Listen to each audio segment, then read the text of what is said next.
সংস্কারের নামে চলছে ঐকমত্য কমিশনের সিরিজ বৈঠক, কারো কারো মতে সিরিজ নাটক। বিএনপি নেতা সালাউদ্দিন আহমেদ বলেছেন, আলোচনার চেয়ে খানাপিনাই বেশি হচ্ছে ঐকমত্য কমিশনের বৈঠকে। গণ অধিকার পরিষদ নেতা নুরুল হক নূর বলেছেন, এভাবে কিয়ামত পর্যন্ত আলোচনা করলেও ঐকমত্য হবে না।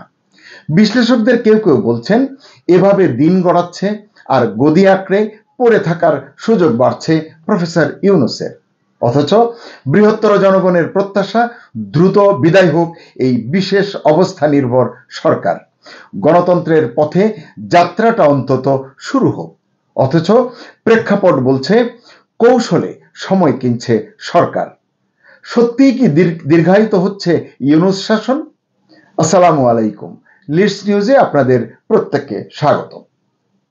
সালাউদ্দিন আহমেদের বিস্ফোরক মন্তব্য, খানাপিনার রাজনীতি এখন ঘুরছে সামাজিক যোগাযোগ মাধ্যমে। এই বক্তব্য কি রাজনৈতিক কৌতুক, নাকি গভীর অবিশ্বাস ও অবজ্ঞার বহিঃপ্রকাশ? সংস্কার নিয়ে আলোচনা এবং বর্তমান প্রেক্ষাপট তো বলছে, ঐকমত্যে দেরি মানেই ক্ষমতা ছাড়তে দেরি করতে চান প্রফেসর ইউনূস।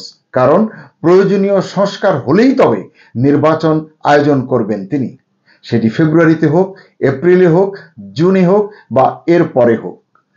এই কথার ভেতরেই তো লুকিয়ে আছে প্রয়োজনীয় সংস্কার না হলে তিনি ক্ষমতা ছাড়বেন কিভাবে। ঐকমত্য কমিশনের মেয়াদ শেষ হওয়ার কথা 15 জুলাই, হয়তো এটা আরো বাড়তে পারে। কমিশন 10 জুলাইয়ের মধ্যে জুলাই সনদ চূড়ান্ত করার চেষ্টার কথা বলছে, সেজন্য তাদের হাতে কিন্তু সময় বেশি নেই।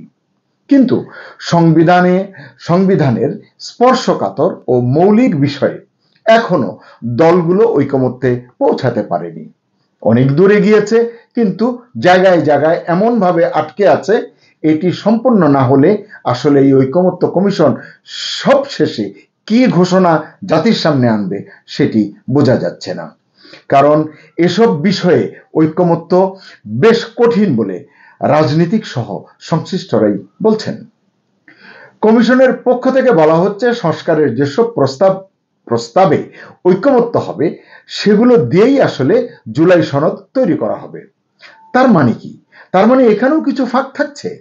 এভাবে সব বিষয়ে তীব্র মতপার্থক্য থাকলে খুব বেশি দূর কি অগ্রসর হওয়া যাবে?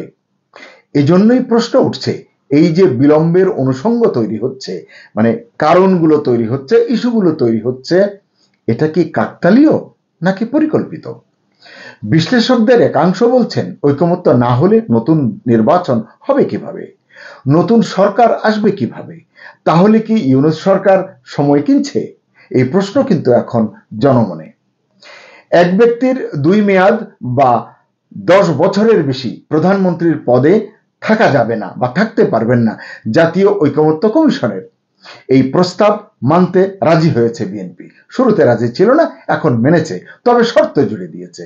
কি বলছে? জাতীয় সাংবিধানিক কাউন্সিল গঠনের প্রস্তাবটি বাদ দিতে হবে। বিএনপি নেতারা যুক্তি দিয়েছেন, এতে প্রধানমন্ত্রীর হাত বেঁধে দেওয়া হবে, দুর্বল করা হবে নির্বাহী বিভাগকে। এটি একটি লম্বা আলোচনা। বিএনপি বিরোধী অবস্থানে রয়েছে জামাতে ইসলামী, এনসিপি সহ ইসলামপন্থী কয়েকটি দল। তারা বলছে, প্রধানমন্ত্রীর হাতে যাতে ক্ষমতা কুক্ষিগত না হয় সেজন্যই এই ব্যবস্থা থাকা প্রয়োজন। ওই যে বললাম, এটি অনেক লম্বা বিতর্কের বিষয়। জানি না এটিতে শেষ পর্যন্ত কোথায় গিয়ে তারা ঐকমত্যে পৌঁছাবেন। এরপর জাতীয় সাংবিধানিক কাউন্সিলের প্রস্তাব থেকে সরে এসে সাংবিধানিক ও সংবিধিবদ্ধ প্রতিষ্ঠানের নিয়োগ কমিটি গঠনের প্রস্তাব করেছে জাতীয় ঐকমত্য কমিশন। এই জায়গাটিতে জাতীয় ঐকমত্য কমিশন সদিচ্ছা কিছুটা দেখিয়েছে, কিন্তু এতেও রাজি নয় বিএনপি এবং বিএনপির মিত্র কয়েকটি দল। আইন বিশেষজ্ঞদের অনেকেই বলছেন, সংসদীয় পদ্ধতিতে এক ব্যক্তির সরকার প্রধানের পদে থাকার মেয়াদ সুনির্দিষ্ট করা হলে, 5 বছর বা 10 বছর যেটি আলোচনা হচ্ছে, করা হলে তা জটিলতা তৈরি করতে পারে। উদাহরণ হিসেবে তারা বলছেন, যুক্তরাজ্য, ভারত সহ বেশিরভাগ দেশেই, মানে যেসব জায়গায় মন্ত্রী পরিষদ শাসিত সরকার ব্যবস্থা আছে, সংসদীয় পদ্ধতি আছে, ওয়েস্টমিনিস্টার পদ্ধতি আছে, সেই জায়গায় প্রধানমন্ত্রীর সর্বোচ্চ মেয়াদ নির্দিষ্ট করা নেই। রাষ্ট্রপতি শাসিত সরকার ব্যবস্থায় এক ব্যক্তি টানা 2 মেয়াদের বেশি পদে থাকতে পারবেন না, এমন ব্যবস্থা বা বিধান আমরা দেখি যুক্তরাষ্ট্রে আছে, আরো বেশ কিছু দেশে আছে।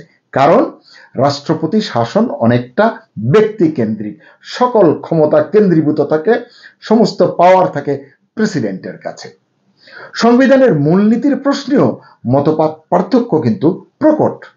জাতীয় ঐক্যমত্য কমিশনের বৈঠকেই এটা নিয়ে বিএনপির সঙ্গে বামপন্থী নেতাদের উত্তপ্ত তর্ক বিনিময় পর্যন্ত হয়েছে। বিএনপির সাথে সিপিবি, বাসদ সহ বামপন্থী দলগুলোর বিরোধ সংবিধানের পঞ্চম ও পঞ্চদশ সংশোধনী নিয়ে। পঞ্চম সংশোধনী অনুযায়ী সংবিধানের মূলনীতি ছিল, আমরা অনেকেই জানি, সর্বশক্তিমান আল্লাহর উপর পূর্ণ আস্থা এবং বিশ্বাস, জাতীয়তাবাদ এবং সমাজতন্ত্র অর্থাৎ অর্থনৈতিক ও সামাজিক সুবিচার এবং গণতন্ত্র। বিএনপি পঞ্চম সংশোধনীর ওই মূলনীতিতে ফিরতে চায়, অথচ আমরা জানি পঞ্চদশ সংশোধনীর মাধ্যমে 72-এর সংবিধানের মূলনীতি জাতীয়তাবাদ, সমাজতন্ত্র, গণতন্ত্র ও ধর্মনিরপেক্ষতা ফিরিয়ে আনা হয়েছে। এটা আওয়ামী লীগ সরকারই করেছে, যেটা এখনো বহাল আছে। সিপিবি সহ বামপন্থী দলগুলো 72-এর সংবিধানের মূলনীতিতে ফিরতে চায় বা সেটি বহাল রাখার পক্ষে। সিপিবির সাধারণ সম্পাদক রুহিন হোসেন প্রিন্স বলেছেন, 72-এর সংবিধানের মূলনীতি কোনো দলের একার নয়, সেটি ছিল মুক্তিযুদ্ধের চেতনার উপর ভিত্তি করে রচিত, সেজন্যই তারা এটি বহাল রাখার পক্ষে অবস্থান নিয়েছেন। শেষ পর্যন্ত ঐকমত্য কমিশনের বৈঠকে এ বিষয়ে এখনো কোনো সিদ্ধান্ত নেওয়া যায়নি। জামাত, ইসলামী আন্দোলন সহ ইসলামী দলগুলো ধর্মীয় বিষয়ে বিভিন্ন প্রস্তাব এনেছে সংবিধানের মূলনীতিতে যুক্ত করার জন্য। তারা ধর্মীয় স্বাধীনতা, সম্প্রীতি এবং পক্ষপাতহীনতার কথা বলছে। বিপ্লবী ওয়ার্কার্স পার্টির সাধারণ সম্পাদক সাইফুল হক বলেছেন, দলগুলো যার যার আদর্শিক অবস্থান থেকে সংবিধানের মূলনীতিতে পরিবর্তন আনতে চাচ্ছে, ফলে বিষয়টিতে শেষ পর্যন্ত ঐকমত্য হবে কিনা সন্দেহ প্রকট। তিনি এটি নিয়ে যথেষ্ট সংশয় পোষণ করছেন। এসব বিতর্ক না করে নির্বাচনকে দাপটমুক্ত করতে ধর্মের অপব্যবহার, প্রশাসনের দলীয়করণ ইত্যাদি বন্ধের কথা বলেছেন তিনি আরো বলেন, জামাত এনসিপির উদ্দেশ্য কি?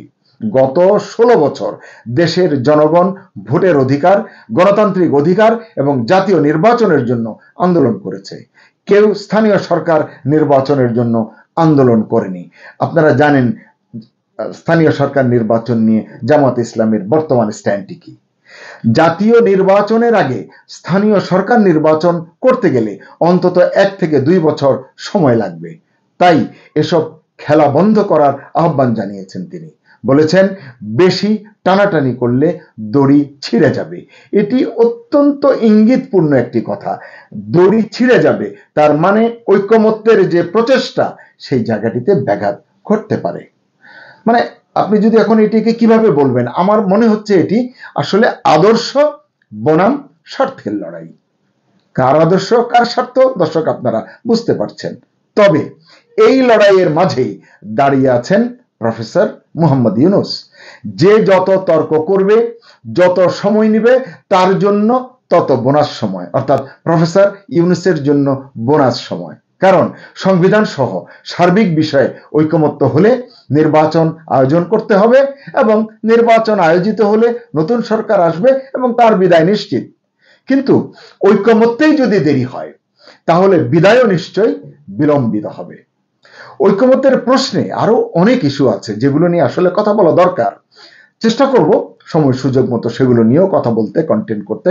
আজকের এই কন্টেন্ট অনেক বড় হয়ে যাচ্ছে, তাই এখানেই শেষ করতে চাই। তার আগে একটি প্রশ্ন, ঐকমত্যের নামে কেউ কি খেলছে? কেন খেলছে? দিন শেষে এর বেনিফিশিয়ারি কে? দর্শক, এটা বুঝতে হবে আমাদের আপনাদের সকলকে। শুভকামনা সবার জন্য। আল্লাহ হাফেজ।